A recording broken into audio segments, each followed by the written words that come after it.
गिरणाऱ्यावरून आलेले आमचे विनेकरी महाराज, आदित्य महाराज, एका त्यांच्याही नावाची काळजी होते. ते आमचा शुभम बगरे म्हणून आहे, जे काम तुम्हाला ते ऐकतो. त्याचा मुख्य व्यवसाय फोटोग्राफी. आता सध्या युट्यूबसाठी तो प्रेरित आहे. सगळ्यांसोबत सगळ्यांचे फोटो घेतो. अशी सर्व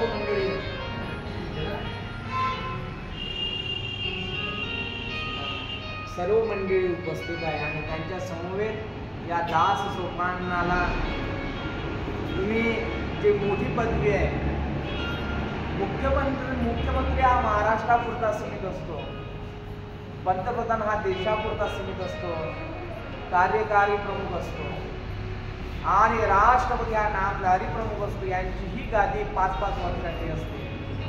पण व्यास महर्षीची गादी अविरत चालणारी आहे, अविस्मरणीय आहे. जोपर्यंत माझ्या जीवामध्ये प्राण आहे तोपर्यंत मी या गादीचा वारसदार आहे. अशा मोठ्या गादीवर तुम्हा मायबापांच्या कृपेने मला बसवलं. या संदर्भात तुम्हाला धन्यवाद असो.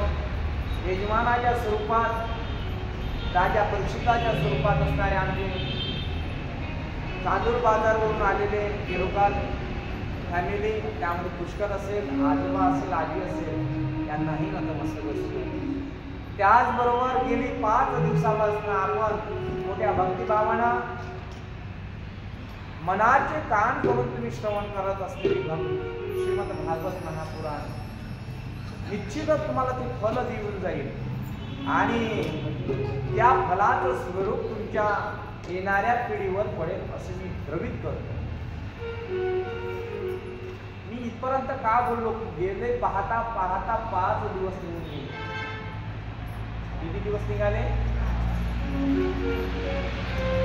आणि या 5 दिवसाचं महत्व सांगताना मला सांगावं लागेल, हा देह पंचतत्वाने बनलेला आहे. कालच्या कथेमध्ये बोललो आपण, देव हा सत्य आहे. व्यासजी महाराजांना जर सत्याला जाणीव दिली नसते तर मग तिथे कृष्ण किंवा राम किंवा बुद्ध किंवा नानाविधी प्रकारचे नाव ठेवले असते. पण व्यासजी महाराजांनी तिथं आद्य स्थान दिलं सत्याला. सत्यम परम धीमहि जगत सत्या जगत मिथ्या जगत एव नाह सत्यम धीमहि. आधीही होत नंतरही राहील.